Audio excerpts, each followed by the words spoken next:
আসসালামু আলাইকুম। আমার ইজি কুকিং বিডি চ্যানেলে সবাইকে আরও একটা স্বাগত জানাচ্ছি। আজকে আপনাদের জন্য নিয়ে এসেছি একেবারে গ্রাম বাংলার স্বাদে ভীষণ মজার একটি রেসিপি, কচু শাক ভর্তার রেসিপি।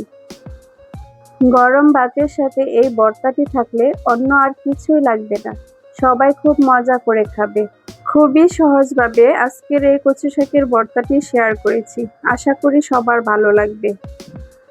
ভর্তা তৈরির জন্য আমি এখানে নরম ও কচি পাতা নিয়েছি আর পাতাগুলোকে ছোট করে টুকরো করে নিয়েছি। গরম সরিষার তেলে 4-5টা শুকনো মরিচ দিয়ে দিচ্ছি। এগুলোকে একটু পোড়া পোড়া করে ভেজে নেব। মরিচ ভাজা হয়ে গেছে, এখন উঠিয়ে নিচ্ছি। একই তেলে কেটে ধুয়ে রাখা কচু পাতাগুলো দিয়ে দিচ্ছি। এখন স্বাদমতো লবণ দিয়ে দিচ্ছি। 5-6টা কাঁচামরিচ আর কিছু রসুনের কোয়া দিয়ে দিচ্ছি। কচু শাকে সাধারণত পানি ওঠে না, তাই হাফ কাপের মতো পানি দিয়ে দিচ্ছি। এতে করে শাকটা খুব ভালোভাবে সেদ্ধ হবে, নরম ও মিহি হবে। ঢাকনা দিয়ে 2-3 মিনিটের জন্য ঢেকে দিয়েছি। এখন একটু ভালোভাবে উল্টে পাল্টে দেব যেন সবগুলো সাইড সমানভাবে সেদ্ধ হয়। আর একটা চিকন কাঠি দিয়ে শাকের জটগুলো ছাড়িয়ে দেব।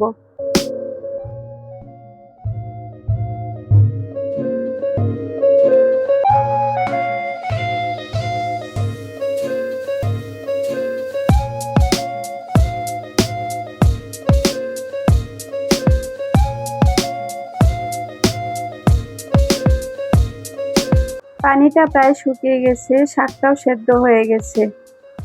এই পর্যায়ে চামচ বা খুন্তি দিয়ে শাকটা চটকে নিলে ভর্তাটা অনেক নরম ও মিহি হবে আর পানসেও লাগবে না। একটু পরপর উল্টে পাল্টে নেড়ে দিতে হবে যেন তলায় লেগে না যায়।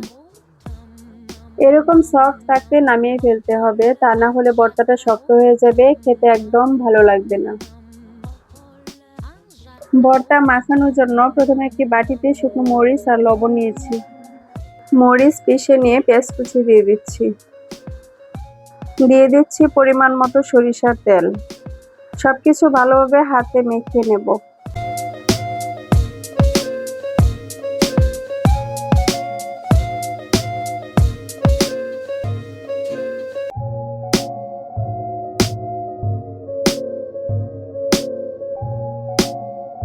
কাঁচামরিচ আর কিছু রসুনের কোয়া চটকে নিচ্ছি।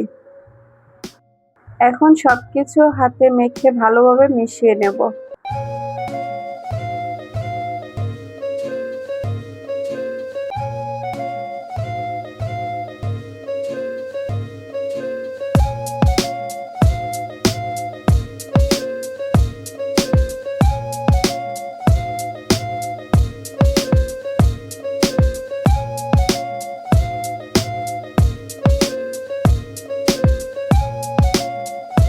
আমরা ভিডিও শেষ দিকে চলে এসেছি।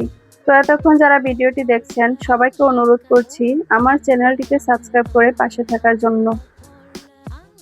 দেখতেই পাচ্ছেন কচু শাকের ভর্তাটা কতটা সফট আর মিহি হয়েছে।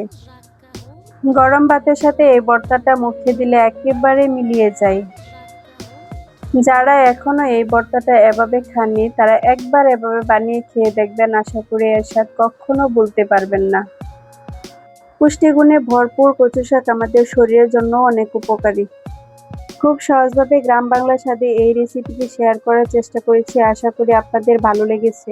আর ভালো লাগলে প্লিজ লাইক কমেন্ট শেয়ার করবেন। সবাই ভালো থাকবেন। আল্লাহ হাফেজ।